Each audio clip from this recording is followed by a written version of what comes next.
সিলেট উসমানী আন্তর্জাতিক বিমানবন্দর থেকে সরাসরি 419 হজযাত্রী নিয়ে প্রথম ফ্লাইটটি সৌদি আরবের মদিনার উদ্দেশ্যে যাত্রা করবে বুধবার 14 মে।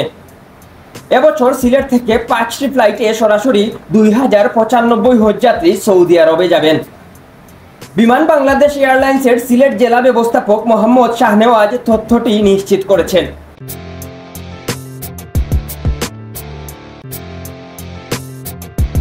জানা গেছে, এবছর সিলেট থেকে 5টি ফ্লাইট সরাসরি সৌদি আরবের উদ্দেশ্যে যাত্রা করবে।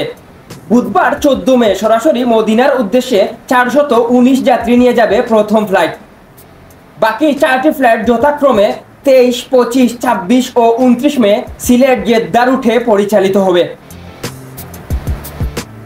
রুট টু মক্কা কর্মসূচির অধীনে হজ যাত্রীদের জন্য দুই দেশের ইমিগ্রেশন ঢাকায় সম্পন্নের সুযোগ থাকলেও সিলেট থেকে পরিচালিত ফ্লাইটের যাত্রীদের সৌদি ইমিগ্রেশন সংশ্লিষ্ট বিমানবন্দরে করা হবে।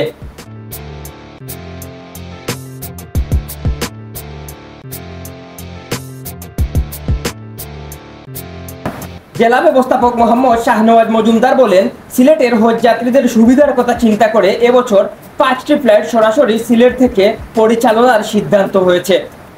এর মধ্যে প্রথম ফ্লাইটটি যাবে সরাসরি মদিনায়, আর বাকিগুলো সিলেট থেকে জেদ্দায় যাবে।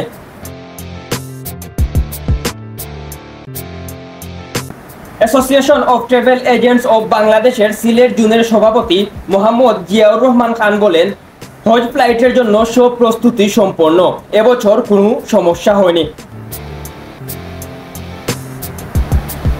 জানা গেছে, সিলেট থেকে 2800 জন ছাড়া বাকি হজ যাত্রীরা ঢাকা হয়ে সৌদি আরবে যাবেন। বুধবার প্রথম ফ্লাইটটি সরাসরি সৌদি আরবের মদিনায় যাবে। তাদের ইমিগ্রেশন ওসমানী বিমানবন্দরে সম্পন্ন করা হবে। এর আগের বছর 2024 সালের 22 মে সিলেট থেকে প্রথম ফ্লাইটটি গিয়েছিল। ওই বছর একইভাবে 5টি ফ্লাইট পরিচালনা করে বাংলাদেশ বিমান। এম কে তুহিন, আধুনিক ডেস্ক।